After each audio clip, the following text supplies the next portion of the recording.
నమస్తే, నేను Kavitha. Welcome to I dream news morning discussion. 6 గ్యారంటీల కోసమే రేవంత్ సర్కార్ సమగ్ర కుటుంబ సర్వే చేయబోతోందా? సమగ్ర కుటుంబ సర్వే చేశాకనే 6 గ్యారంటీల మీద ఒక క్లారిటీ అనేది రాబోతోందా? ప్రధానమంత్రి నరేంద్ర మోదీతో సీఎం హోదాలో రేవంత్ రెడ్డి ఫస్ట్ ఎవర్ మీటింగ్లో ఏం డిస్కస్ చేయబోతున్నారు? 6 గ్యారంటీలతో పాటుగా అప్పుకు సంబంధించి అంశాలు ఏవైనా ప్రస్తావనకు వస్తాయా? వీటి గురించి మనం మాట్లాడుకోబోతున్నాం. ప్రస్తుతం మనతో పాటుగా ఉన్నారు సీనియర్ జర్నలిస్ట్ ఉప్పల్ లక్ష్మణ్ గారు. లక్ష్మణ్ గారు, నమస్కారం అండి.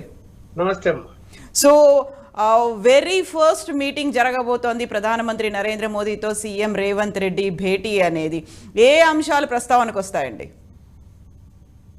మామూలుగా మొదటిసారి వెళ్ళి కలుస్తున్నారు కాబట్టి కట్టసీకాలే ఉండే అవకాశం ఉంటది. అంటే పెద్దగా ప్రెజర్ చేసే అవకాశం ఉండదు.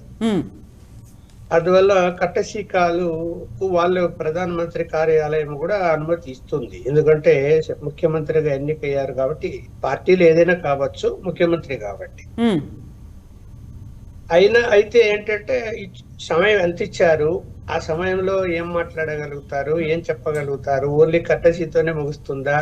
జనరల్ పలకరింపులు ఉంటాయి. తర్వాత రిప్రజెంటేషన్స్ ఇవ్వచ్చు. అంటే ఇదిగో మాకు సమస్యలు ఉన్నాయి, ఇవి పరిష్కరించాలి, దీని మీద చర్యలు తీసుకోండి అని చెప్పి ఒక నోట్ తయారు చేసి ప్రధానమంత్రి గారికి ఇవ్వడానికి అవకాశం ఉంటది. దానికి సమయం ఎక్కువ అవసరం ఉండదు. డిస్కషన్ కి అయితే సమయం అవసరం ఉంటది. రిప్రజెంటేషన్ ఇవ్వడానికి 1 minute చాలు కదా. అవును. అందువలన అది ప్రధానమంత్రి కార్యాలయం ఒక ముఖ్యమంత్రి వచ్చి స్వయంగా కొన్ని డిమాండ్ల మీద వినతి పత్రం ఇచ్చిన తర్వాత అది ఏదో మన జిల్లా కలెక్టర్ ఆఫీసులో, ఎంఆర్ఓ ఆఫీసులో చెత్తపుట్టలు వేసినట్టు అక్కడ వేయరు. ప్రతిదానికి అక్నాలెడ్జ్మెంట్ ఉంటది.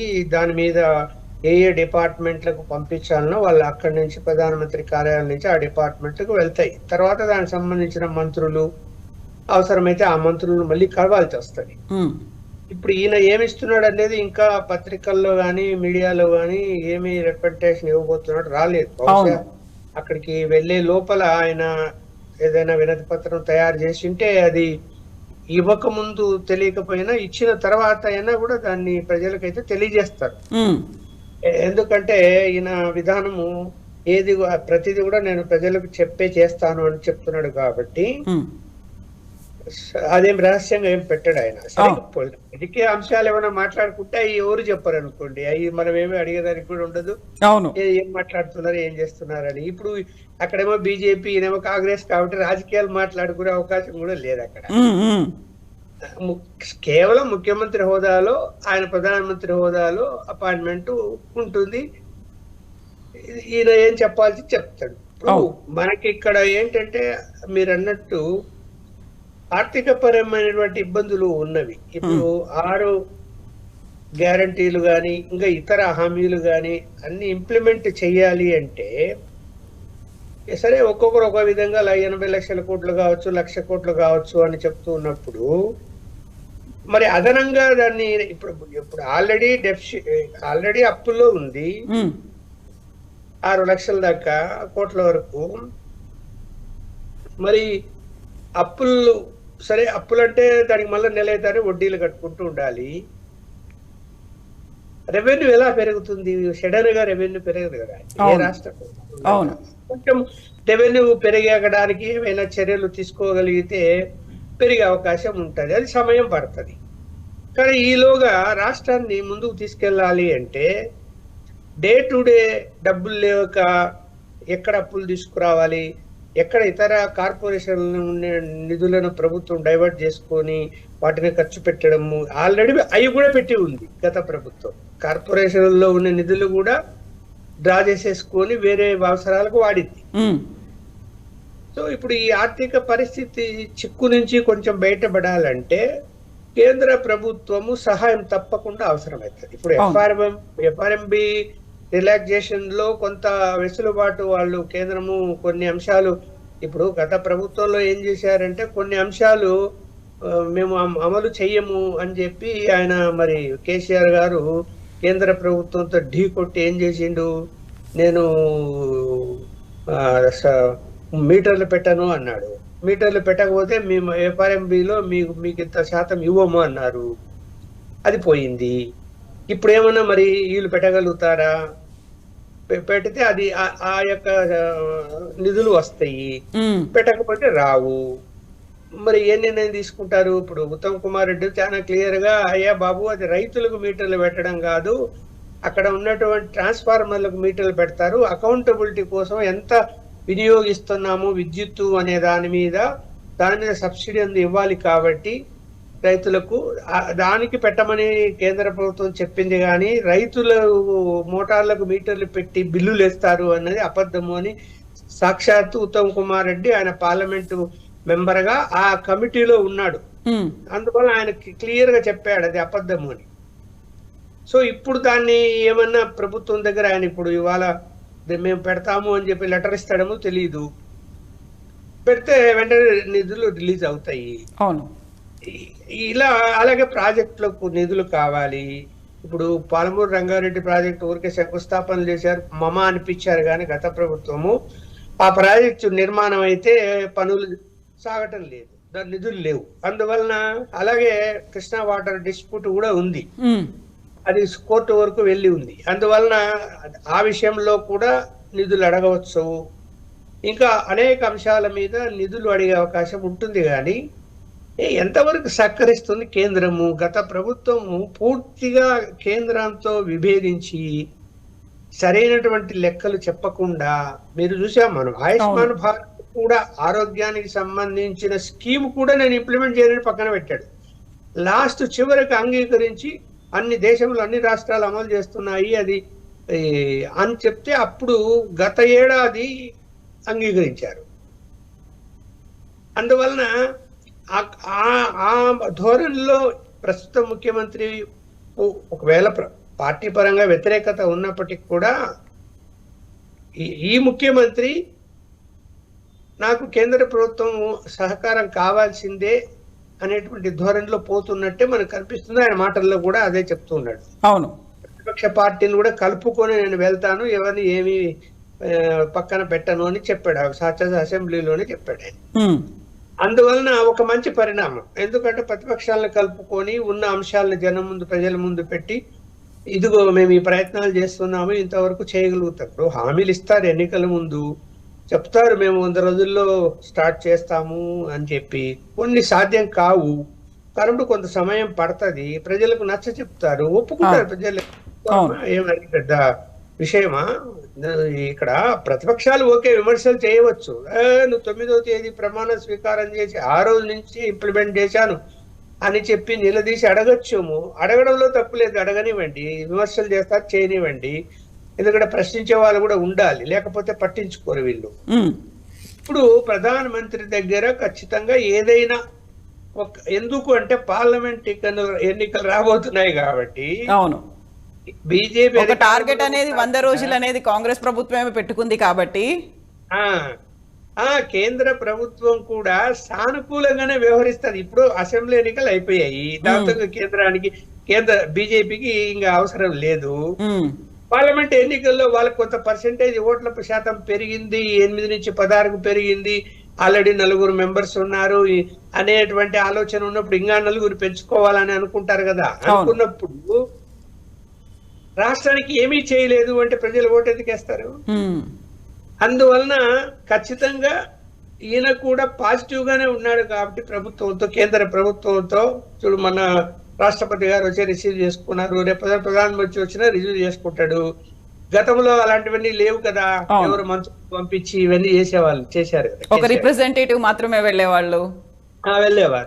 ఇప్పుడు అలా లేదు కాబట్టి విధానం మారింది కాబట్టి ఎన్నికలు కూడా వస్తున్నాయి కాబట్టి ఖచ్చితంగా కేంద్రంలోని బీజేపీ ప్రభుత్వం, ప్రధానమంత్రి గారు కొంత సానుకూలంగా వ్యవహరించి అడిగిన వాటిల్లో కొన్ని అయినా కూడా ఖచ్చితంగా ఉత్తర్వులు ఇస్తారని నేనైతే భావిస్తాను. ఇప్పుడు కేంద్ర ప్రభుత్వంతో పేచీలు లేకుండా ఫ్రెండ్లీగా ఉండాలి అనేటువంటి భావన రేవంత్ సర్కార్ లో కనిపిస్తున్నట్టుంది. మంత్రివర్గం కూడా అదే మాటలు చెప్తున్నాయి.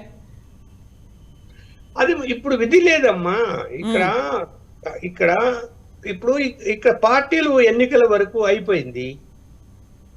గెలిచిన తర్వాత ఇంక ఎవరు ముఖ్యమంత్రి? ముఖ్యమంత్రి అన్నది ఒక హోదా. అక్కడ కేంద్రంలో కూడా బీజేపీ, గెలిచిన తర్వాత ప్రధానమంత్రి ఆ పార్టీ నుంచి. అటు కేంద్ర మంత్రి పరిపాలన, ఇట్లా రాష్ట్ర పరిపాలన, అంటే కేంద్ర పరిపాలన రాష్ట్ర పరిపాలన ఎప్పుడు కూడా ఒకరికొకరు సర్దుబాటు చేసుకొని ముందుకు వెళితేనే అన్ని సక్రమంగా జరుగుతాయి. ఇప్పుడు అంతకుముందు గతంలో రాజస్థాన్ లో కాంగ్రెస్ ఉంది, ఛత్తీస్గఢ్ లో కాంగ్రెస్ ప్రభుత్వం ఉండింది. ఏమైనా వివాదాలు వచ్చాయమ్మా కేంద్రంతో? వాళ్ళు సఖ్యతగానే ఉన్నారు కదా, కావాల్సిన డబ్బులు శాంక్షన్ చేసుకున్నారు. అక్కడ రాజస్థాన్ ఇవాళ జైపూర్ అవన్నీ నేను ఒకసారి వెళ్ళొచ్చాను ఇటీవల.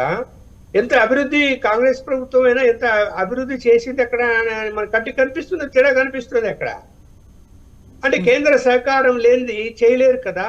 ఇప్పుడు స్మార్ట్ సిటీలు ఉన్నాయి, దానికి కేంద్రం నిధులు ఇవ్వాలి, అలాగే గ్రామ పంచాయతీలకు నిధులు ఇవ్వాలి, అనేక కేంద్ర పథకాలకు సంబంధించిన వాటికి రైల్వేలకు ఆధునీకరణ కానీ, కొత్త రైళ్లు వేసే విషయంలో కానీ, విమానాశ్రయాల ఆధునీకరణ కానీ, కొత్త విమానాశ్రయాలు కానీ, ఇవన్నీ కూడా కేంద్రం నుంచి రావాలి కదా. ఇక్కడ అవన్నీ వాళ్ళు ఇస్తూ ఉన్నప్పుడు వాటిని తీసుకొని రాష్ట్రాన్ని అభివృద్ధి పనులకు తీసుకెళ్దాము అనే ఆలోచన లేకుండా వాళ్ళు ఇస్తే అదేదో నరేంద్ర మోడీ ఇంటి నుంచి ఈయనకి ఇచ్చినట్టు కేసీఆర్ కు ఆయన నా శత్రువు, ఆయన దగ్గర నుంచి నేను తీసుకుంటున్నాను ఏమనుకుంటారో అనేటువంటి ఆలోచన చేశారని అనిపిస్తున్నది. అది తప్పు. అక్కడ నరేంద్ర మోడీ గారు కాదు ఉండేది, అక్కడ ప్రధానమంత్రి గారు కూర్చున్నారు సీట్లో. ఆయనైనా ఏమైనా జోబులోంచి ఇస్తాడా? మనమంతా పన్నులు కట్టిన రూపంలో వచ్చిన నిధుల నుంచే కదా రాష్ట్రాలకు ఇస్తారు వాళ్ళు కూడా. అవును, ఇచ్చినప్పుడు సరే వాళ్ళు ఏంటంటే ఇప్పుడు జిఎస్టి వచ్చిన తర్వాత ఒక అన్ని రాష్ట్రాల యొక్క జనాభా ప్రాతిపదిక మీద ఆ కోటా నిర్ణయించి ప్రతి నెల వాళ్ళు మిస్ కాకుండా టయానికి రిలీజ్ చేస్తున్నది కేంద్ర ప్రభుత్వం. సో ఆ నిధులు ముందు వస్తాయి కాబట్టి కొంత ఉద్యోగస్తులకు జీతాలు కానీ ఇతర అంశాలు కానీ ఇబ్బందికరమైన పరిస్థితులు రాష్ట్రాలకు ఇవ్వాలి లేవు. అదనంగా నిధులు తెప్పించుకోవడానికి అనేక స్కీములు ఇంప్లిమెంట్ చేసుకోవడానికి నిధులు కావాలి. అభివృద్ధి అంటే అదే. ఇప్పుడు రెవెన్యూ ఎలా పెరుగుతుందమ్మా? అభివృద్ధి జరిగితేనే రెవెన్యూ పెరుగుతుంది. ఇప్పుడు సాఫ్ట్వేర్ రంగంలో మనం చాలా ముందున్నాము, విపరీతంగా సాఫ్ట్వేర్ రంగం పెరిగింది. సరే, అది న్యాచురల్ గా పెరిగింది. కొంత ప్రభుత్వము కొంత ఫ్లైఓవర్లు వేసి, కొంత రహదారులు కొత్తవి వేసి, రోడ్లు వెడల్పుగా వేసి చేసింది. గత ప్రభుత్వం కూడా మనం ఏమీ చేయలేదు అనలేదు, చేశారు కాబట్టి హైదరాబాద్ నగరంలో వాళ్ళకి 17 సీట్లు రాగలిగినాయి. బీఆర్ఎస్ పార్టీకి అప్పుడు ఇక్కడ సర్కార్ ఏర్పాటు చేసిన కాంగ్రెస్ కి రాలేదు, ఇక్కడ రాలేదు కదా. అందువలన వాళ్ళు కొంతవరకు చేశారు కాబట్టి రెవెన్యూ ఇప్పుడు మనకు తెలంగాణ ప్రభుత్వంలో మొత్తం రెవెన్యూలో 60% ఒక్క హైదరాబాద్ నగరం నుంచే వస్తుందమ్మా. చిన్న విషయం అది. మొత్తం రెవెన్యూలో 60% హైదరాబాద్ నుంచి ఉంటే అంటే ఎంత అభివృద్ధి చెందిందని చెప్పాలి మనము. ఇంకా అభివృద్ధి చెందుతుంది. ఇప్పుడు ఈ ముఖ్యమంత్రి కూడా కొత్త నగరాన్ని నిర్మించాల్సిన అవసరం ఉంది, చుట్టుపక్కల ఇంకా అభివృద్ధి చెందాలా అని చెప్తున్నాడు. అది ప్రోత్సాహం ఇచ్చి కేంద్ర ప్రభుత్వం సహకారం ఇచ్చింది అనుకోండి, వాళ్ళు రింగ్ రోడ్లు వేయాలి, ఇంకా నేషనల్ చుట్టూ ఒక పెద్ద హైవేనే ఏర్పాటు చేయాలని చెప్పి కిషన్ రెడ్డి ఒకసారి ప్రకటించున్నాడు. హైదరాబాద్ చుట్టూ రింగ్ రోడ్డు కాకుండా ఒక హైవే లాంటిది కనెక్టివిటీ కోసం వేయాలన్నాడు. అది వేస్తే ఇంకా నగరం విస్తరిస్తుంది. నగరం విస్తరించే కొద్దీ ఏమైపోతుంది, కన్స్ట్రక్షన్స్ పెరుగుతాయి, అంటే రియల్ ఎస్టేట్ వ్యాపారం పెరుగుతుంది. పెరిగినప్పుడు రిజిస్ట్రేషన్లు పెరుగుతాయి, కొనుగోలు శక్తి పెరుగుతుంది. దానివల్ల రెవెన్యూ ఖచ్చితంగా పెరుగుతుంది ఆటోమేటిక్ గా. సో ఇప్పుడు ఆర్థిక ప్రగతి అనేది సాధించాలి, ఎట్ ద సేమ్ టైం అప్పులకి సంబంధించి వాటిని ఎలా తీర్చాలి, ఎలా ముందుకెళ్ళాలి, కేంద్ర సహకారం ఎలా తీసుకోవాలి, ఇవన్నీ కూడా ముందున్నటువంటి సవాళ్ళుగా కనిపిస్తున్నాయి కదా రేవంత్ సర్కార్కి. అవును. అంటే అప్పులు తీర్చేది అంటూ ఏమి ఇమ్మీడియట్ గా తీర్చేది అంటూ ఏం అవసరం లేదమ్మా. ముందు రెవెన్యూ పెంచుకోవాలి, అలాగే ఇంకా కొంత అప్పు రాగలిగితే గనక ఈ కొంత ఆర్థిక సంక్షోభం నుంచి బయట పెడతారు. అప్పులు అనేవి నిదానంగా రెవెన్యూ పెరిగే కొద్దీ వాటిని తీర్చుకుంటూ వస్తారు. ఇప్పుడు అప్పులు ఏ రాష్ట్రానికి అప్పులు లేవు? ప్రతి పక్క రాష్ట్రం చూస్తున్నా కదా, ఇక్కడ 6 లక్షల కోట్లు అంటే ఆడ 10 లక్షల కోట్లు దాటిందని చెప్తున్నారు కదా. ఇక్కడ అది సహజంగా సరే ఎందుకు చేశారు ఏంటి అంటే వాళ్ళు చెప్పే కారణాలు వాళ్ళు చెప్తున్నారు. మేము కాళేశ్వరం ప్రాజెక్టు నిర్మించాము, మిషన్ భగీరథ టేకప్ చేశాము, మేము మా అభివృద్ధి ఇది, మేము దాని వల్ల చేయాలి, ఇవన్నీ ఖర్చులు వాళ్ళు చెప్తున్నారు అనుకోండి. వాళ్ళు డిపెండ్ చేసుకునే వాళ్ళు చేసుకుంటారు. ఏమైనా కొంత వెసులుబాటు అనేది రావాలి అంటే కేంద్ర సహకారం అయితే ఉండాలి. అందువలన ఆయన ప్రధానమంత్రి గారి అపాయింట్మెంట్ అడగడం, వెళ్ళడం, వెళ్ళాల్సిన వెళ్ళి కట్టసికాలు కలవాలా అని రూల్ కూడా ఏం లేదు, కాకపోతే వెళ్తున్నాడు కదా, మరి వెళ్ళి అపాయింట్మెంట్ తీసుకొని రెండు పనులు కూడా ఉండొచ్చు కదా, అక్కడ ప్రధానమంత్రిని కలవచ్చు, అధిష్టానాన్ని కూడా కలవచ్చు, నెక్స్ట్ డెవలప్మెంట్స్ గురించి మంత్రివర్గ విస్తరణ గురించి మాట్లాడుకోవచ్చు. అందువల్ల వెళ్తున్నాడు, వెళ్ళాలి కూడా, వెళ్ళి కలవాలి. అవును. తర్వాత ఏదైతే ఆర్థిక పరమైన ఇబ్బందులు ఉన్నాయో వాటిని కేంద్రం దృష్టికి తీసుకురావాలి. ఇప్పుడు వాళ్ళు అనుకుంటే ప్యాకేజీలు కూడా ఇవ్వచ్చమ్మా, కొంత ఇబ్బందికరమైన పరిస్థితులు ఉన్నప్పుడు ఇవ్వచ్చు. ఎప్పుడు ఇస్తారు? కేంద్రంతో సఖ్యతగా ఉంటాయి కదా, కేంద్రం స్కీములు నేను ఇంప్లిమెంటే చేయనంటే ఇస్తారా వాళ్ళు? అవును. సో కేంద్రం ఎవరు, రాష్ట్రం ఎవరమ్మా? నాకు అర్థం కాదు. ఇది ఏమైనా ప్రత్యేక దేశమా తెలంగాణ? కేంద్రంతో ముడిపడే రాష్ట్రాలు ఉంటాయి తప్ప ప్రత్యేకంగా ఉండవు కదా. ఇప్పుడు కాశ్మీర్ కు ప్రత్యేక ప్రతిపత్తి 3 ఆర్టికల్ తీసేశారు బీజేపీ వాళ్ళు. సో లక్ష్మణ్ గారు మనతో పాటుగా కాల్వ సుజాత గారు జాయిన్ అయ్యారు, కాంగ్రెస్ పార్టీ అధికార ప్రతినిధి. సుజాత గారు, గుడ్ మార్నింగ్ అండి. గుడ్ మార్నింగ్ అండి. So very first time CM హోదాలో రేవంత్ రెడ్డి ప్రధానమంత్రి నరేంద్ర మోదీని కలవబోతున్నారు. ఒక పాజిటివ్ నోటుతో తమ సర్కార్ స్టార్ట్ అయింది, కేంద్రంతో సంబంధాలు కలిగి ఉంటుంది అని పదే పదే చెప్తున్నారు. What we can expect? అక్కడ నుంచి ఏమొస్తుంది? ఈ రోజు పర్యటనలో రేవంత్ తో పాటుగా భట్టి విక్రమార్క డిప్యూటీ సీఎం కూడా వెళ్తున్నారు. గుడ్ మార్నింగ్ అండి మీకు, మీ మీడియా ఛానల్ కి, అలాగే లక్ష్మణ్ అన్న గారికి కూడా. అంటే ముఖ్యమంత్రి అయిన తర్వాత ఈ రోజు అధికారికంగా ప్రధానమంత్రిని మొదటిసారి కలవబోతున్నారు కాబట్టి, అంటే వాళ్ళు ఏమి ఇస్తారు అనేది పక్కన పెడితే మనం ఏ విధంగా రాష్ట్రానికి నిధులు తెచ్చుకోవాలి అనేది ప్రధానమైనటువంటి విషయం. ఎందుకంటే గతంలో మనం ఎన్నో మీడియా ఛానల్లో డిబేట్స్ చేసినాం. రాష్ట్రపతి వచ్చినా కేసీఆర్ పట్టించుకోలేదు, ప్రధానమంత్రి వచ్చినా కేసీఆర్ పట్టించుకోలేదు, కనీసం ఆయనని అంటే జనరల్ గా రిసీవింగ్ కి వెళ్లాల్సినటువంటి ఒక ప్రోటోకాల్ కూడా పాటించలేదు అనేది. ప్రోటోకాల్ ఒకటి చూడండి, ఈ విభేదాలు పార్టీల పరంగా ఎన్నన్నా ఉండొచ్చు, కానీ ఒక ప్రోటోకాల్ అనేది చాలా ఇంపార్టెంట్. గౌరవించాలి కూడా దాన్ని. ఆ కేంద్రంలో ఒక పార్టీ ఉంటే రాష్ట్రంలో ఒక పార్టీ ఉంటది, కానీ ప్రజల్ని చూపించడం కోసం మేమిద్దరం శత్రువులము, అందుకే తెలంగాణకు వస్తే మేము పట్టించుకోవట్లేదు, మేము తెలంగాణకు వస్తే రిసీవ్ చేసుకోవట్లేదు అని ప్రజల్ని మభ్యపెట్టే ప్రయత్నం కేసీఆర్ చాలా చేసింది. ఎందుకంటే మనం ఎన్నోసార్లు చూసినామండి, ఒకవేళ నిజంగానే అంత శత్రుత్వం ఉంటే అసలు తెలంగాణకు రావాల్సినటువంటి నిధుల్ని ఎప్పుడు కూడా మాకు ఇంత ఖచ్చితంగా ఇన్ని రావాలి, మాకు మరి తెలంగాణ కొత్త రాష్ట్రంగా ఏర్పడింది, మాకు అదనంగా నిధులు కావాలని ఎన్నడూ కూడా ఇక్కడ బహిరంగంగా మాట్లాడింది లేదు. వెళ్ళి అక్కడ బహిరంగ లేఖలు ఇచ్చి అక్కడ ప్రధానమంత్రి నుంచి కొత్త నిధులు తీసుకొచ్చుకున్నది ఎన్నడూ లేదు. కానీ గల్లీలో ఎప్పుడు కొట్లాట, ఢిల్లీలో ఎప్పుడు దోస్తాని. అక్కడికి వెళ్ళి ప్రత్యేకంగా ఒక అరగంట కూర్చున్నాం, 45 నిమిషాలు భేటీ అయ్యామంటారు, కానీ ఏ దానికోసం భేటీ అయ్యారో ఎప్పుడు చెప్పరు. కేవలం తెలంగాణ అభివృద్ధి కోసం మాట్లాడాము అంటారు. అవి ఎన్నడూ కూడా తెలంగాణ అభివృద్ధికి మాట్లాడినటువంటి శ్వేతపత్రం రిలీజ్ చేయలేదు. పోనీయండి, అక్కడ ఇచ్చినటువంటి లేఖ ఏదైతే ప్రధానమంత్రికి, అది అఫీషియలే కదా, తెలంగాణ అభివృద్ధి కోసం ఇగో ఈ నిధులు అడుగుతున్నాం, తెలంగాణ అభివృద్ధి కోసం ఈ పనుల కోసం మేము వెళ్ళాం అనేది ఒక మీడియా ముందు కానీ ఎవరి ముందన్నా పెట్టి మాట్లాడినటువంటి దాఖలాలు మనం గత 10 ఏళ్లలో మనం ఎన్నడూ చూడలేదు. రేవంత్ రెడ్డి గారు ఇప్పుడు ముఖ్యమంత్రిగా ప్రమాణ స్వీకారం చేసిన అనంతరం ప్రతిపక్షాలు మాకు ఉండాలి, మా ప్రతిపక్షాలు అసెంబ్లీలో మాట్లాడాలి, మీరు సలహాలు సూచనలు ఇవ్వాలి, మిమ్మల్ని అంటే అధ్యక్షుడు అసెంబ్లీ స్పీకర్ బయటికి పంపిస్తాను, మీరు గొడవ చేస్తా అంటే ముఖ్యమంత్రి గారు అన్నటువంటి విషయం మీరు విని ఉంటారు.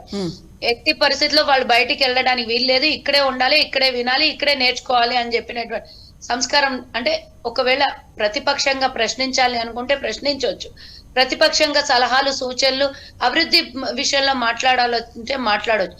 కానీ పదే అధికార పార్టీ గత 40 ఏళ్ళు 60 ఏళ్ళు ఏం చేసింది, మళ్ళొక్కసారి ఛాన్స్ అని 2% మాత్రమే ఓటు పెరిగింది అని ఈ మాటలు మాట్లాడడానికి అసెంబ్లీలో కూర్చోలేదు. మ్యాండేట్ ఇచ్చేసిండ్రు ప్రజలు. మమ్మల్ని అధికారంలో కూర్చోబెట్టారు, మీకు ప్రతిపక్షంలో కూర్చోబెట్టారు. ఆ హోదాను మీరు కాపాడుకొని ఉందాగా ప్రతిపక్ష హోదాలో కూర్చొని మాట్లాడండి, కానీ పదే పదే విమర్శల కోసం కాదు అసెంబ్లీ. అయితే ఇక్కడ విమర్శలు అనగానే టక్కున గుర్తొస్తోంది కాంగ్రెస్ పార్టీ 6 గ్యారంటీ స్కీములను అమలు చేస్తాము అనేది, 9వ తారీఖున మేము చేయబోయే సంతకాల లిస్టు అనేది కూడా, ఇవన్నీ చెప్పిన తర్వాత ఇప్పుడు ప్రెషర్ అనేది మీ మీద బిల్టప్ అవుతుంది అనుకోవట్లేదా మీరు? అట్లా కాదండి, మేము హామీలు ఇచ్చినప్పుడే డెఫినెట్ గా దానికి ప్లానింగ్ అంటూ ఉండుంటది కదా. ఏమన్నా కొత్త పార్టీ అండి, కొత్తగా ప్రాంతీయ పార్టీ ఏర్పడి దాన్ని మేమేదో ప్రజల్లోకి వెళ్ళి మేము ఓట్లు సంపాదించడం కోసం ఇచ్చినటువంటి హామీ కాదు కదా. మేము అధికారంలో రావాలని ఒక రాజకీయ పార్టీగా 100% ప్రయత్నం చేస్తాం, దాంట్లో ఎలాంటి సందేహం లేదు. ఒకటి తెలంగాణ ఒక సెంటిమెంట్, మేము తెలంగాణ ప్రజల దగ్గర అయితే ఓటు అడగడం అనేది ఒక కామన్, అది బేసిక్. ఎందుకంటే తెచ్చాము అన్నోడికే ఇచ్చిండ్రు తెలంగాణ, ఇచ్చిన వాళ్ళకి ఇవ్వాలి అనేది మేము ప్రజల వద్దకైతే తీసుకెళ్లడం అది 100% నిజం. ఇంకోటి హామీ విషయం అంటారా, గతంలో మేము 2004లో కూడా తెలంగాణ అంటే ఉమ్మడి ఆంధ్రప్రదేశ్ లో ఇచ్చినటువంటి హామీల్ని మేము నెరవేర్చామా లేదా?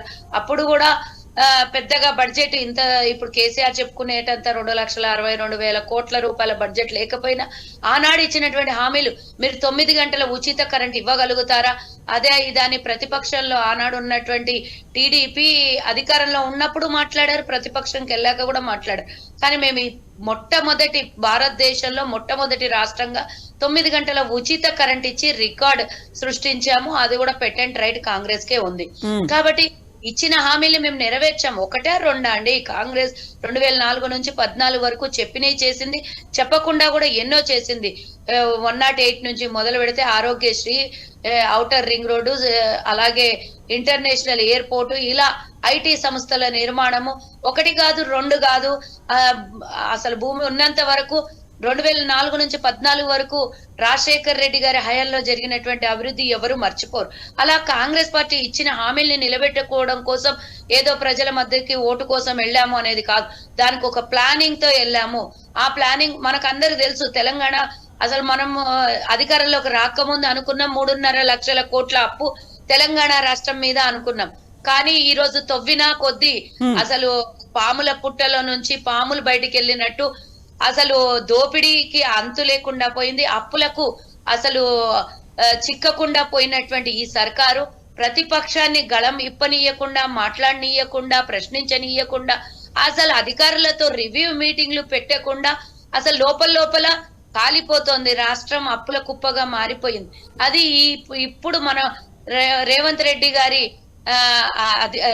గారి సీఎం గా ఉన్న అధికారంలో ఈ రోజు పూర్తిగా అన్ని ఏమంటారు సంస్థల్లో రివ్యూలు చేస్తా ఉంటే ఒకటి అన్ని బయటపడి 7 లక్షల కోట్ల అప్పు పెరిగిపోయింది. 3.5 లక్షల కోట్లు 3వ తారీఖు వరకు, కానీ 9 తారీఖు తర్వాత 7 లక్షల కోట్లు తెలంగాణ ప్రజల మీద అప్పు ఉంది. ఇంకా ఎంత ఉందో ఇప్పటి వరకు జరిగిన విషయాలే మనం మాట్లాడుకున్నాం. సివిల్ సప్లైలో 57,000 కోట్ల అప్పు, ఎలక్ట్రిసిటీ డిపార్ట్మెంట్ లో 85,000 కోట్ల అప్పు. ఇలా ఒక్కొక్కటా 2 ఎన్ని రివ్యూలు జరిగితే అన్ని చోట అప్పుల కుప్పగా మారింది. ఇవన్నీ మనకు ముందే తెలుసు. మనం 3.5 అనుకుంటే 7 పెరిగింది, కానీ మనకు అప్పులు ఉన్నాయి, డబ్బులు లేవు అనేది కూడా తెలుసు, ఖజానా ఖాళీగా ఉందని. కానీ అధికారం ఇచ్చిన తర్వాత ఏదో 2 రోజుల కోసం అధికారం కాదు కదా, పూర్తిగా 5 సంవత్సరాలు పరిపాలించాలంటే ప్రజలకు ఇచ్చినటువంటి హామీని నెరవేర్చాలి. దాని ప్రకారంగా ఒక ప్లానింగ్ ఉంటది, దానికి బడ్జెట్ ఏ విధంగా వస్తది, దానికి రెవెన్యూ ఎలా జనరేట్ చేసుకోవాలి అనేది రేవంత్ రెడ్డి గారికి స్పష్టమైనటువంటి ఆలోచన ఉంది. దానికి చాలా మంది ఇచ్చినటువంటి సలహాలు, సూచనలే అనుకోండి, ప్లానింగే అనుకోండి, ఏది ఏమైనా అన్ని హామీల్ని ఒకటిగా మేము నెరవేరుస్తాం. 9వ తారీఖున 6 సంతకాల గ్యారంటీ మీద సంతకం పెట్టాం, కానీ మేము 100 రోజుల సమయం అడిగాం. ఇందాక సోదరులు అన్నారు, లక్ష్మణ్ సోదరులు అన్నారు, 1 రోజు అటు ఇటు అవుతుంది, కానీ ఇచ్చిన హామీల్ని నెరవేర్చాల్సినటువంటి బాధ్యత అధికారంలో ఉన్న పార్టీది డెఫినెట్ గా. కానీ ఏమన్నా 100 రోజులు అని అంటే కోర్టు కేసులో నీకు ఆనాడు నిరూపించుకోకపోతే 101వ రోజు నీకు ఉరిశిక్ష పడుతుంది అన్నట్టు కాదు కదా. ప్రజలకి ఎక్స్ప్లెనేషన్ ఇవ్వడానికి మాకుంది. మేము 100 రోజుల్లో పూర్తి చేస్తామన్నా పూర్తి చేస్తాం, ఏది ఏమైనా కూడా మేము పూర్తి చేస్తాం. చూడండి, 10 సంవత్సరాలు అయిందండి ఆ అధికారంలో ఉండి కేసీఆర్ ప్రభుత్వం మొన్నటి వరకు. ఆ 10 సంవత్సరాల్లో ఒక్క కొత్త రేషన్ కార్డు ఇవ్వలేదు. యా, ఆ పాయింట్ లక్ష్మణ్ గారితో మాట్లాడదాము. లక్ష్మణ్ గారు, ఇప్పుడు 6 గ్యారంటీ స్కీములకి కొత్త రేషన్ కార్డుకి ఉన్న సంబంధం ఏంటి? దీంతో పాటుగానే సమగ్ర కుటుంబ సర్వే, వీటన్నిటికీ ఒక లింక్ ఏమైనా అండర్లైన్ గా కనిపిస్తోందా మనకు? కాదమ్మా, ఇప్పుడు కొత్త రేషన్ కార్డులు ఇవ్వాలి. కొత్త రేషన్ కార్డులు ఉన్నవి. సమాజంలో ప్రజలు ఎలా ఉన్నారంటే, ఆర్థికంగా ఉన్న వాళ్ళు కూడా, అసలు ఎవరో ఎందుకు, రాజకీయ నాయకులు కూడా రేషన్ కార్డులు, వైట్ రేషన్ కార్డులు కొంతమంది ఉండని అని పెట్టుకున్నారు. నాకు తెలిసిన వ్యక్తి ఒక ఆయన ఆ రేషన్ కార్డు పెట్టుకుని హార్ట్ ఆపరేషన్ చేసుకున్నాడు. బుద్ధి ఉందే లేదా నీకు? అంత ఆస్తి ఉంది, హార్ట్ ఆపరేషన్ 2 లక్షలు ఖర్చు అయితే దాన్ని గవర్నమెంట్ తీసుకోవాలి నా కార్డు పెట్టి. ఇప్పుడు ఏం చెప్పాలి చెప్పండి? ఏం చెప్పాలి? ఏమైంది, గవర్నమెంట్ ఇస్తే తీసుకున్నాం ఏమైతుంది అంటాడు నాతో. అంటే ఇలాంటి వాతావరణం ఉన్నప్పుడు జనంలో ఖచ్చితంగా అవన్నీ ఏరివేయాలి. ఎవరికి ఫలాలు అందాలి? పేద ప్రజలకు వాళ్ళకి అందితే వాళ్ళు ఆర్థికంగా ముందుకు వస్తే 1.5 లక్షల యూనిట్లు ఉన్నాయంటన్నా, మనకు జీడిపి పెరుగుతుంది. వాళ్ళు ముందు కొనుగోలు శక్తి వాళ్ళలో పెరగాల, మనలో కాదు. మనకేముంది, హాయిగా ఎంజాయ్ చేస్తాం. కొనుగోలు శక్తి మన దగ్గర ఉంది, బయటికి పోతాం, అన్ని కొంటాం, ఎంజాయ్ చేస్తాం.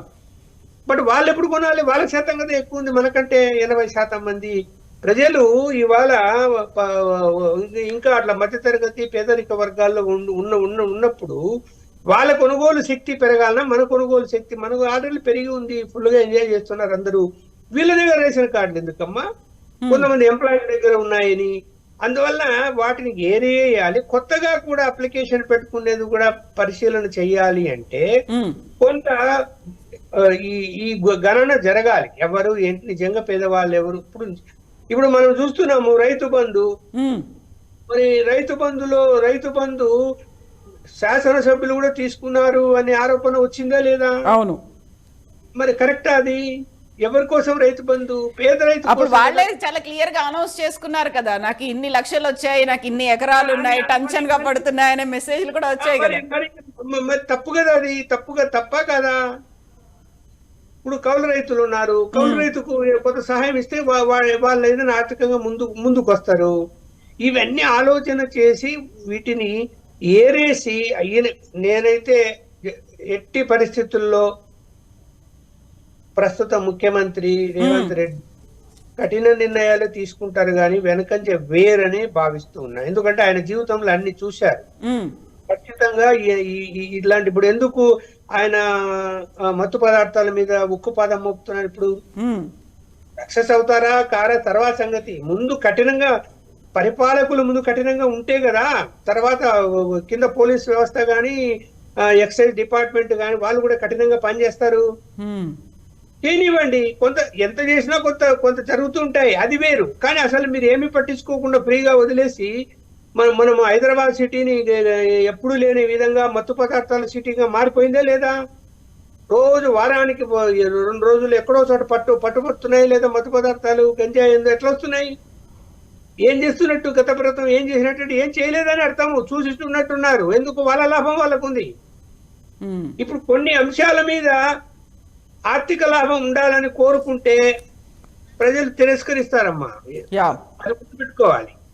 అందువల్ల ఈయన కొన్ని సరే మొదట కొంచెము ఆయన అన్ని కూడా ఆచితూచి గమనించి రివ్యూలు చేసి చాలా జాగ్రత్తగానే వెళ్తున్నాడని భావిస్తున్నాం. ఓకే, ఆయన కూడా పరిపాలనలో పొరపాట్లు చేస్తే ఆయనే చెప్తున్నాడు కదా, ప్రతిపక్షాలు మీరు మమ్మల్ని ఎత్తి చూపించారని అడుగుతున్నాడు కదా. ఖచ్చితంగా ఆయన దిద్దుకుంటాడు. ఎవరు చెప్పినా కూడా, ఉప్పల్ లక్ష్మణ్ చెప్పినా లేదు సుజాత గారిపై చెప్పినా కూడా ఆయన దిద్దుకునే పరిస్థితే మనకు కనిపిస్తున్నది. అందువల్ల అది ఆ వాతావరణం ఉండాలి, జనంలో ఆ విశ్వాసం కలగాల. ఇవాళ ఇప్పుడు అక్కడ ఏదైతే ప్రజావాణి ఓపెన్ చేశారో మనం చూస్తున్నాం కదా, ఎంత రెస్పాన్స్ కనిపిస్తుందో అక్కడ. సుజాత గారు, ఇప్పుడు ప్రజల్లో విశ్వాసం కలగాలి, at the same time Congress సర్కార్ మీద పెట్టుకున్నటువంటి నమ్మకాన్ని కూడా పోగొట్టుకోకుండా చూసుకోవాల్సిన అవసరం ఉంది. ఇప్పుడు ఉన్నటువంటి రేషన్ కార్డులకు సంబంధించి ఎంతమంది వైట్ రేషన్ కార్డుకు అర్హులు, అందులో ఫిల్టర్ చేయాలి అనే లెక్కలన్నీ సమగ్ర కుటుంబ సర్వేతో తేలుతాయి. ఒకవేళ రేషన్ కార్డులను కనుక కదిలించినట్టయితే అక్కడ బోల్డంతమంది అనర్హులు, లేకుంటే లక్ష్మణ్ గారు చెప్పినట్టుగా లబ్ధిదారులు వేరే వాళ్ళు కూడా వచ్చి ఇందులో జాయిన్ అవ్వడం, ఇవన్నిటినీ ఒక తేనె తుట్టని కదిలించినట్టు కాదా? డెఫినెట్ ఇప్పుడు ఒకటి మంచి చేయాలంటే కొంత శత్రుత్వమైన కష్టమైన ఏదైనా ఏర్పడవచ్చు, దానికి ప్రాబ్లం.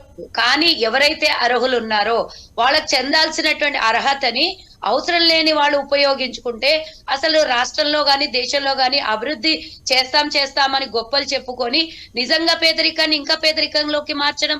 ఉన్నవాళ్ళు పనిలేని వాళ్ళు ఇప్పుడు ఒకటి చూడండి, చాలా మంది నాకు అంటుంటారు, రేషన్ షాప్ కి వచ్చి కార్లలో రేషన్ బియ్యం తీసుకొని పోతారు, అవి పక్కన పోయి ఈ ఇడ్లీ దోశలకు అమ్ముకునే అంటే తోపుడు బండ్లకి టిఫిన్ సెంటర్లకి అమ్ముకుంటారని అనేది కాదు కదండి. మనం అందుకోసం కాదు కదా, మధ్య తరగతి పేద తరగతుల కోసం ఏర్పాటు చేసినటువంటివి వాళ్ళకే చెందాలి. మరి బాగా సంపాదించిన వాడికి, బాగా ఉన్నవాడికి, ఐటీ కడుతున్న వాడికి, జిఎస్టీలు బాగా కడుతున్న వాళ్ళకి ఎందుకండి ఇవన్నీ? అంటే ఈ ఒక 500, 1000 రూపాయలతో వాళ్ళేం కోటీశ్వర్లు అయిపోరు. కానీ ఈ 500, 1000 రూపాయలతో పేదవాడు నెల రోజులు బతికేటటువంటి అంటే వంట సామాగ్రి ఇప్పుడు మేము ఇంకొన్నాళ్లలో ఈ పూర్తిగా ప్రక్షాళన చేసిన తర్వాత 9 రకాల వస్తువులు గతంలో ఎట్లా ఇచ్చేదో అలాగే ఇవ్వాలి అనుకున్నటువంటి ఒక ఆలోచనతో కాంగ్రెస్ పార్టీ మేనిఫెస్టోలో కూడా పెట్టడం జరిగింది. కాబట్టి పేదలే అర్హులు. మధ్య తరగతి వాళ్ళకి అందాల్సినవి మధ్య తరగతికి అందాలి, పేద తరగతి వాళ్ళకి అందాల్సినవి పేద తరగతికి అందాలి. నేను ఇందాక చెప్పాను 1,50,00,000 యూనిట్ల అంటే పంపిణీ జరుగుతోంది ఇది రేషన్, కానీ తీసుకుంటోంది 92 లక్షల యూనిట్స్ మాత్రమే. కానీ ఇక మిగతా 50 లక్షల యూనిట్స్ ఎటుపోతున్నాయి? దారి మరలుతోందా? దీని పేరు మీద మరి ఆఫీసర్లు, అధికారులు ఇంకా ఎవరైనా మరి ఇప్పుడు అసలు ప్రభుత్వ పరంగా సప్లై అవుతుంది 1,50,00,000 మందికి. మరి అక్కడ 50 లక్షల మంది అనర్హులు కదా. మరి ఆ అనర్హులందరూ ఎవరు వాళ్ళ పేర్ల మీద ఎక్కడ దోపిడీ జరుగుతుంది? దీన్ని ప్రక్షాళన చేయాలి. డెఫినెట్ గా రేవంత్ రెడ్డి గారు ఒక టాస్క్ అనేది పెట్టుకున్నారు, దాని మీద పూర్తి స్థాయిలో పనిచేస్తారు. నిజంగా చెప్పాలి అని అంటే నేను అతి దగ్గరగా రేవంత్ రెడ్డి గారికి ఒక సోదర సమానరాలుగా ఉన్నటువంటి నేను కూడా అసలు ఊహించలేదు రేవంత్ రెడ్డి గారు ఇంత స్పీడ్ గా ఇన్ని విషయాల్లో ఇంత అసలు దృష్టి సారించి చాలా అసలు ప్రజల మెప్పు పొందగలుగుతాడు. ప్రతి విషయంలో ప్రతిదీ దాన్ని టాస్క్ గా తీసుకొని ప్రజలు ఈరోజు రేవంత్ రెడ్డి లాంటి వారు ముఖ్యమంత్రి ఉన్నారు, ఇలాగే కొనసాగాలి అని చాలా అన్ని వర్గాల ప్రజలు ఆలోచిస్తున్నారు. అయితే సుజాత గారు ఇక్కడే ఒక డౌట్ వస్తుంది. 6 గ్యారంటీ స్కీముల అమలు కోసమే ఇప్పుడు సడన్ సమగ్ర కుటుంబ సర్వే అనేది అంశాన్ని తెర మీదకి తీసుకొచ్చారా? దీనికే రేషన్ కార్డులకి లింక్ అనేది కూడా అందువల్లే పెట్టారా అనేది ఒకటండి. డెఫినెట్ గా అది పక్కన పెడదాం. 6 గ్యారంటీలు దీనికి జత చెయ్యొద్దు. అర్హులైన వాళ్ళకి మనం ఇచ్చే పథకాలు అందాలి. ఎవరు పడితే వాళ్ళు తీసుకొని ప్రభుత్వ ఖజానాకి గండి కొడితే అసలు పేదలకు అందవు కదా. మనము ప్రభుత్వము సెస్ వసూలు చేస్తుంది, దేనికోసం? జిఎస్టీలు అవన్నీ వసూలు చేస్తుంది.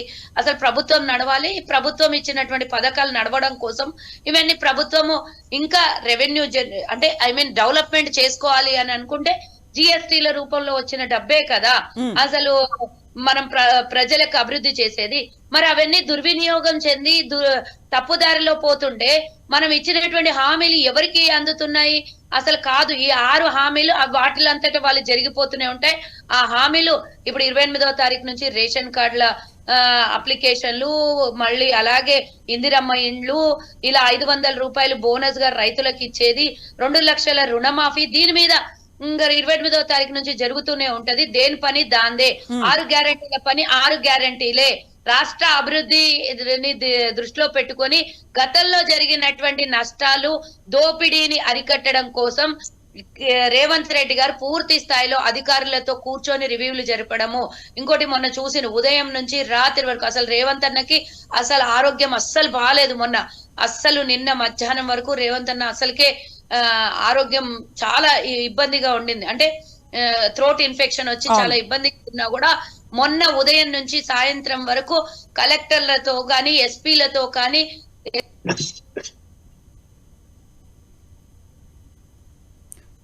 ఆడియో మ్యూట్ అయిపోయిందండి సుజాత గారు. మీ ఆడియో మ్యూట్ అయింది. సో లక్ష్మణ్ గారు, ఇప్పుడు ఒక డౌట్ అనేది వస్తుంది. ఒక లింక్ చేసిన తర్వాత ఒక కుటుంబానికి ఎన్ని రకాల స్కీములు వర్తిస్తాయి అనే దాంతో పాటుగా ఒక క్యాప్ అనేది ఏదైనా పెడతారా అనేది. సో ఇవన్నీ సమగ్ర కుటుంబ సర్వే చేసిన తర్వాత మాత్రమే ఆ లబ్ధిదారులు ఎవరెవరికి మన సంక్షేమం అందాలి, ఏ కుటుంబంలో ఎంతమందికి ఈ స్కీమ్ చేరుతుంది, అందరూ అర్హులా కాదా, ఇవన్నిటిని నిర్ణయాలు లెక్కలు తేలడానికి కోసమే సమగ్ర కుటుంబ సర్వే అనేది వినిపిస్తోంది. నిజమేనా? అవునమ్మా, తప్పదు. ఇక్కడ లీకేజీ ఉంది అంటే దుర్వినియోగం జరుగుతున్నది. దాన్ని ఎట్లా ఆపుతారు? సమగ్ర కుటుంబ సర్వే జరిగితే ఇప్పుడు చాలా మంది మాకు రేషన్ కార్డు రాలేదు, మేము అప్లికేషన్లు పెట్టుకుంటున్నా కూడా మమ్మల్ని పట్టించుకున్న వాళ్ళు లేరు, ఎంఆర్ఓ ఆఫీస్ పోయి లెటర్ ఇచ్చినా కూడా వాళ్ళు ఎంక్వైరీకి రావడం లేదు. ఇప్పుడు ఇది నగరం అమ్మా, అనేక ఇతర రాష్ట్రాల నుంచి అనేక వృత్తి పనులు చేసే వాళ్ళు ఉపాధి కోసము నగరానికి చేరుకుంటారు. అలాగే తెలంగాణ రాష్ట్రంలో మారుమూల ప్రాంతంలో ఉండే వాళ్ళకు కూడా నగరానికి చేరుకుంటారు, కూలి పని చేస్తారు, రకరకాల పనులు చేసి జీవిస్తుంటారు. వాళ్ళు ఇక్కడ జీవిస్తూ ఉన్నప్పుడు ఇక్కడ రేషన్ కార్డు లేకపోతే, ఇప్పుడు అందుకనే ఒక రేషన్ కార్డు అనేది తీసుకుంటే అది ఆల్ ఇండియాలో ఎక్కడైనా పనిచేయాలని కేంద్ర ప్రభుత్వం నిర్ణయం తీసుకొని దాన్ని ఆల్ ఇండియా పరిధిలోకి తీసుకొస్తున్నది కదా.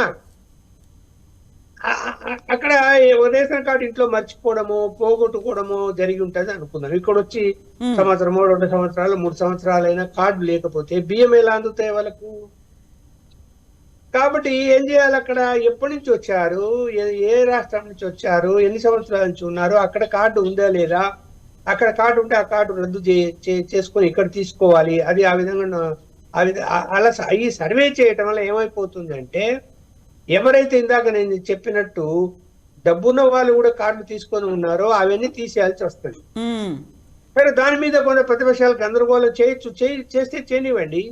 ఎవరో కార్డు లేదని ఆయన నా కార్డు పోయింది అని చెప్పి నాకు ఇవ్వడం లేదు అని చెప్పి కంప్లైంట్ ఇవ్వనంటే ఎంక్వైరీ చేస్తారు. ఆయన యొక్క ఆర్థిక పరిస్థితిని చూస్తారు కదా, ఇంటికి వస్తే తెలిసిపోతుంది కదా. అందుకని గతంలో ఏం చెప్పేవాళ్ళంటే, ఒక ఫ్యాన్ ఉందా, 2 ఫ్యాన్లు ఉన్నాయా, ఇంట్లో ఏసీ ఉందా, కూలర్ ఉందా, ఇవన్నీ ఉంటే కార్డు ఎందుకు ఇవ్వాలా, ఇవన్నీ ఉన్నప్పుడు ఆర్థికంగా బాగా ఉన్నప్పుడే కదా అని ఒకప్పుడు అవన్నీ సర్వే చేసి అవి ఉన్న వాళ్ళకి ఇవ్వలేదు. అయితే ఇప్పుడు కేసీఆర్ గవర్నమెంట్ కూడా సమగ్ర కుటుంబ సర్వే చేసింది కదా, ఆ వివరాలన్నీ దాంతో తేలింది ఏంటి అంటే? ఎస్ సుజాత గారు చెప్పండి. కేసీఆర్ చేసి చెప్పండి, సుజాత గారిని అడగండి. లక్ష్మణ్ అన్న, దాంతో తేలింది ఏంటంటే ధరణి పోర్టల్ తీసుకొని రావడానికి కారణమైంది. ధరణి పోర్టల్లో సమగ్ర సర్వే, కుటుంబ సర్వే అయినా సరే, వాళ్ళ ఆస్తుల వివరాలైనా సరే, వాళ్ళకు ఉన్నటువంటి దస్తావేజుల వివరాలు అన్ని దొరికినాయి కాబట్టి ధరణిలో వాళ్ళకి కావాల్సినంత మార్పిడి చేసుకోవడానికి అవకాశం దొరికిందనే చెప్పుకోవాలి. సో ఈసారి ఇప్పుడు ఏం తేలుతుంది మరి? డెఫినెట్ గా ధరణి తీసుకొని పక్కన పడేస్తాం. జన్మభూమి అని పేరు పెట్టినాం. జన్మభూమిలో ఎవరి భూమి వాళ్ళకే, అంటే జన్మ హక్కు, అది వాళ్ళ భూమి వాళ్ళకి చెందేది జన్మ హక్కు. కాబట్టి పూర్తిగా ప్రక్షాళన చేసి గతంలో వాళ్ళ సొంత ఆస్తులు, సొంత భూములు, రైతులు ఎవరైతే సొంతంగా ఉన్నాయో పట్టాలు, పాస్బుక్లు ఉండి ఈ రోజు విచారకరమైనటువంటి బాధ ఏంటంటే సొంతంగా వాళ్ళకి రైతు బంధు కూడా పడుతుంది. విచిత్రం ఏంటంటే కేసీఆర్ ప్రభుత్వంలోనే రైతు బంధు కూడా పడుతుంది, వాళ్ళ పేరు మీదే భూమి ఉంటది. కానీ వాళ్ళ పేరు మీద భూమి మారిపోయి ధరణిలో వేరే వాళ్ళ పేరు వచ్చేస్తుంది. పట్టాలు, పాస్బుక్ లో వాళ్ళ పేరే ఉంటది. ఆ ధరణిలో ఎకరాకి 5,000 ఇప్పుడు రైతు బంధు 5,000 రూపాయలు రైతు బంధు పడుతుంది విడతల వారిగా, కానీ ధరణిలో చూస్తే వాళ్ళ పేరు ఉండదు. ఇది విచిత్రం. తెలంగాణ ప్రభుత్వంలో జరిగినటువంటి, గత ప్రభుత్వంలో చేసినటువంటి విచిత్రాతి విచిత్రాలు. కాబట్టి ఇలాంటివి ప్రక్షాళన చేయాలి. ఇదేమో ఒక్కరోజుతో అయిపోయేది కాదండి. నేను అనుకోవడం 2 సంవత్సరాలు, అంటే చూడండి, మంచి చేయడానికి సంవత్సరాలు పడవచ్చు, చెడు చేయడానికి 1 రోజు సరిపోతుంది. కాబట్టి కేసీఆర్ చేసినటువంటి చెడు మామూలు విషయం కాదు. వాళ్ళ ప్రభుత్వంలో జరిగినటువంటి దోపిడీ మామూలుది కాదు. ఎందుకంటే ఇది మనం దీన్ని చాలా గట్టిగా మాట్లాడుకోవాల్సినటువంటి అవసరం ఏది ఉందంటే, ప్రతిపక్షం లేకుండా 12 మంది ఎమ్మెల్యేలని తీసుకొని వెళ్ళి ప్రతిపక్షం లేకుండా 5గురితో ఎలాంటి బిల్లులు పాస్ కావు. కాబట్టి వాళ్ళు ఇష్టానుసారంగా వాళ్ళ బిల్లులు పాస్ చేసుకోవడానికి ధరణి ఎట్లా పాస్ చేసుకున్నారు. మనం కరోనా సమయంలో అల్లాడుతుంటే వాళ్ళు ధరణి బిల్లుని 3 రోజులు ఎమర్జెన్సీ అన్నట్టుగా పెట్టి బిల్లు పాస్ చేసేసుకున్నారు. కనీసం ప్రతిపక్షాల మాట వినలేదు, నిపుణులతో చర్చలు జరగలేదు, ఎలాంటివి కూడా ఎవరితో కన్సల్ట్ మాట్లాడినటువంటి విషయంలో అంత పెద్ద ధరణి పోర్టల్ ని ప్రవేశపెట్టేటప్పుడు జీవో పాస్ చేసుకునేటప్పుడు ఎన్ని రోజులు అసలు సర్వేలు జరగాలి, ఎన్ని రోజులు దాని మీద చర్చలు జరగాలి, ఒక్క రోజన్నా ప్రతిపక్షాలను మాట్లాడనిచ్చిండ్రా దాని మీద? ఏం చెప్పినా కూడా వినకుండా వాళ్ళు ఇష్టానుసారంగా ధరణి బిల్ ని పాస్ చేసుకున్నారు. ఆ సమయంలోనే కరోనా విజృంభించింది, కానీ దాని మీద మాట్లాడలేదు, అసలు దాని మీద చర్చలు జరగలేదు. ఒక్క పారాసెటమాల్ టాబ్లెట్ వేసుకుంటే కరోనా పారిపోతుందన్న కేసీఆర్ ప్రజలకు అస్సలు పట్టించుకోలేదు. మీరు ఇదే సమయంలో నేను ఇంకో విషయం చెప్పాలనుకున్నా అండి. మొన్న జరిగినటువంటి అసెంబ్లీ సమావేశాలు మనం చూసినాం. గత 10 ఏళ్లుగా ఇలాంటి చర్చలు ఎప్పుడైనా జరిగినాయా? గత 10 ఏళ్లుగా ప్రతిపక్షాలని మాట్లాడే అవకాశం ఇచ్చిండ్రా? ఉదయం నుంచి రాత్రి 7:30, 8:30 వరకు కూడా మొన్న సమావేశాలు జరిగాయి. నాకు ఒక విచిత్రం ఏమనిపించిందంటే, గత ఉమ్మడి రాష్ట్రంలో ఈ విధమైనటువంటి చర్చలు జరిగేవి, ప్రతిపక్షాలకు స్థానం ఉండేది, ఏ పార్టీ అయినా సరే, నాట్ ఓన్లీ కాంగ్రెస్. నేను టీడీపీ ఆయనలో కూడా చూసినాను కొంతమేరకి. కానీ గత ప్రభుత్వాల్లో ఎప్పుడు కూడా అంటే జరిగినటువంటి చర్చలు ఈ 10 ఏళ్లలో అసలు ప్రతిపక్షాలకు అవకాశం ఇవ్వలేదు. ఎమర్జెన్సీ 10 రోజులది 2 రోజులకి 3 రోజులకు కుదించి అసెంబ్లీ పెట్టుకొని తనకు కావాల్సిన బిల్లులు పాస్ చేసుకున్నటువంటి ప్రభుత్వం. ఒక నియంత పోకడ్లు పోయినరు. కానీ రేవంత్ రెడ్డి గారు పదే చెప్తుండ్రు, మీరు చర్చలు జరపండి, మేము రెడీగా ఉన్నాం, మీకు ఎన్ని గంటల సమయం అన్ని ఇస్తాం, ఒక్క రోజు కాదు, మీరు ఎన్ని రోజులు చర్చలు జరపడానికైనా మేము సిద్ధంగా ఉన్నాం, మీతో చర్చలు చేస్తాం, మీరు మాకు సలహాలు సూచనలు ఇవ్వండి అని చెప్తున్నారు. గత ప్రభుత్వంలో ముఖ్యమంత్రి గాని వాళ్ళ మంత్రులు గాని ఎన్నడన్నా మాకు ఇలాంటి అవకాశాలు ఇచ్చారు? మాకు మీన్స్ మనం ప్రతిపక్షంలో కూర్చున్నామంటే ప్రజల వాయిస్ వినిపించడానికి కోసం. అయితే సుజాత గారు ఇక్కడే ఒక చిన్న డౌట్ వస్తుంది. మీరు గతంలో సమైక్యాంధ్రలో ఉన్నటువంటి ఒక ప్రతిపక్షాలకు ఎలా అయితే వెసులుబాటు, ఒక అవకాశం కల్పించారో అలా ఈసారి కనిపించింది రేవంత్ సర్కార్ వచ్చిన తర్వాత, రేవంత్ సీఎం అయిన తర్వాత అన్నప్పుడు ప్రతిసారి బీఆర్ఎస్ ఇదే అంశాన్ని తీసుకొని మిమ్మల్ని ఒక విమర్శ చేస్తూ వస్తోంది. సమైక్య పాలనని మళ్ళీ ఇక్కడ చూపించే ప్రయత్నం ఏమైనా చేస్తోందా అనేది? అంటే పాలన వేరు, కనీసం ప్రజల కోసం పట్టించుకోవడం వేరు. కనీసం ప్రజల గురించి ఎప్పుడన్నా సమైక్య పాలన అంటే ఏంటండి? సమైక్య పాలన అంటే అప్పుడు అభివృద్ధి జరగలేదా? పోనీ నేను ఒకటి అడుగుతానండి, మీకు మిగులు బడ్జెట్ 17,000 కోట్లు ఇచ్చినాం, మీరు ఇప్పుడు మాకేమి ఇచ్చారండి? అదొక్కసారి చెప్పాలి. అప్పుడు ధనిక రాష్ట్రం అన్నాం. ఒక హైదరాబాద్ తో కూడుకున్న రాష్ట్రం అయితేనే ధనిక రాష్ట్రం కదా, అప్పుడైనా ఇప్పుడేమో హైదరాబాద్ ని మొత్తం అప్పులపాలు చేసేసిండ్రు. జిహెచ్ఎంసీలో నిధులు ఉండవు, జీతాలు సమయానికి పడవు. కానీ గత ప్రభుత్వంలో, గత ఉమ్మడి రాష్ట్రంలో, సమైక్యాంధ్రలో ఇలా జరిగేదా? అంటే ఏంటి? అసలు మంచి కోసం భారతదేశాన్ని ఆదర్శంగా తీసుకోవచ్చు, మంచి కోసం ప్రపంచాన్ని కూడా ఆదర్శంగా తీసుకోవచ్చు. గత ప్రభుత్వంలో అన్యాయం జరిగిందనే కదా అందరు కొట్లాడి తెలంగాణ తెచ్చుకున్నారు. మరి తెలంగాణ వచ్చిన తర్వాత తెలంగాణ ప్రజల తలను నుదిటి రాత ఏమన్నా మారిందా? ఇంకా పైగా మీరు ఇప్పుడు మీ ప్రభుత్వంలో మేము 3 లక్షల అప్పు ఈ రోజు నెత్తి మీద భారం వేసుకున్నాం. మేము 2.5 లక్షల అప్పు భారం వేసుకున్నాం. ఇది అసలు సమైక్య ఆంధ్రలో ఉన్నప్పుడు ఈ విధంగా భారం ఉండేనా? మనం ధనిక రాష్ట్రం అన్నప్పుడు అందరూ పర్ క్యాపిటల్ ఇన్కమ్ మీరు చెప్తున్నారు 1,00,000 రూపాయలు, 1,50,000, 2 లక్షలు అని ఇలా చెప్పుకుంటూ పోతున్నారు. పర్ క్యాపిటల్ ఇన్కమ్ అంటే మీ ఉద్దేశంలో అప్ప ఏందో మాకు తెలియదు. పర్ క్యాపిటల్ ఇన్కమ్ అన్నప్పుడు అందరు ధనికులు అయి ఉండాలి, అందరి తల మీద 1,00,000 రూపాయలు ఆదాయం ఉండాలి. కానీ ఈ రోజు ప్రభుత్వం, ఇప్పటి వరకు మొన్నటి వరకు ఉన్న బీఆర్ఎస్ ప్రభుత్వంలో మేము 2 లక్షల అప్పు భారం ఎందుకు మోసాం? ఇదే ధనిక రాష్ట్రం అంటే? అది తెలుసుకోవాల్సినటువంటి అవసరం.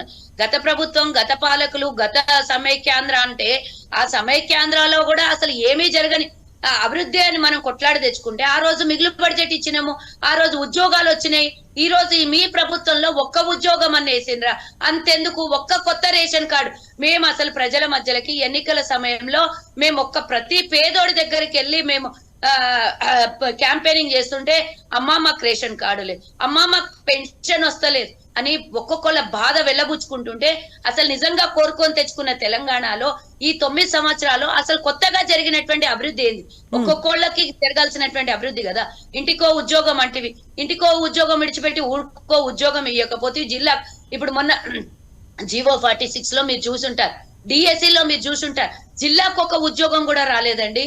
డిఎస్సిలో 5,089 ఉద్యోగాలు వేస్తే ఒక్కటి జిల్లాకి, మా జిల్లాకి ఒక్క ఉద్యోగం పడలేదు అని అంటే, మరి మనం ఎందుకైనా తెలంగాణ తెచ్చుకున్నాం? ఇది కదా మాట్లాడాలి. అదే లక్ష్మణ్ గారిని అడుగుదాం. లక్ష్మణ్ గారు, కాంగ్రెస్ సర్కార్ ఏమో ఒక్క నిమిషం నేను చెప్పి క్లోజ్ చేస్తాను. గత ప్రభుత్వంలో యాజిటేషన్ ఉన్నప్పుడు ఆ రోజు మెగా డిఎస్సి వేస్తే 50,000 ఉద్యోగాలు కల్పించింది. అందులో ఎంతో కొంత తెలంగాణకు వచ్చింది. మరి మీరు వచ్చిన తర్వాత ఒక్క ఉద్యోగం అన్న ఒక్క జిల్లా కన్నా పూర్తి స్థాయిలో ఒక్కొక్క జిల్లా కన్నా వచ్చిన దాఖలాలు లేవు. అంతేకాకుండా అంత యాజిటేషన్ జరుగుతున్న సమయంలో కిరణ్ కుమార్ రెడ్డి గారి ముఖ్యమంత్రి ఉన్నప్పుడు 1,30,000 ఉద్యోగాల్ని కల్పించాం మేము. మరి మీరు వచ్చిన తర్వాత ఇంత ఉందాగా, ఇంత సంతోషంగా, ఇంత పర్ క్యాపిటల్ ఇన్కమ్ పెరిగినప్పుడు ఎందుకు ఉద్యోగాలు కలగలేదండి? చెప్పండి. అది చెప్పాల్సినటువంటి బాధ్యత ఉంది కదా. మరి కోరుకొని తెచ్చుకున్నాం. ప్రాణాలు 1,200 మంది ప్రాణత్యాగం చేసుకుంటే తెలంగాణ వచ్చింది. కేసీఆర్ కుటుంబంలో ఎవరు చావలేదు. 1,200 మంది ఆత్మ బలిదానం చేసుకుంటే వచ్చింది. మరి ఆ 1,200 మంది ఆత్మ బలిదానం ఆత్మ క్షోభించడం కోసమా తెలంగాణ వచ్చింది? దేనికోసం వచ్చింది? సో లక్ష్మణ్ గారు, ఇప్పుడు కాంగ్రెస్ సర్కార్ ఏమో అప్పులకు సంబంధించి శ్వేతపత్రం, బీఆర్ఎస్ ఏమో ఆస్తులకు సంబంధించి శ్వేతపత్రం. ఇప్పుడు అప్పుల గురించే మాట్లాడుకోవాలా, లేకుంటే రాబోయేటువంటి ఆర్థిక ప్రగతి గురించి, జరగాల్సినటువంటి కార్యాచరణ గురించి, దేని గురించి మాట్లాడుకోవాల్సిన అవసరం ఉందంటారు? ఇప్పుడు ఆల్రెడీ 20 days అయితే అయిపోయింది కాబట్టి. కాదమ్మా, శ్వేతపత్రం అనే ఆస్తుల గురించి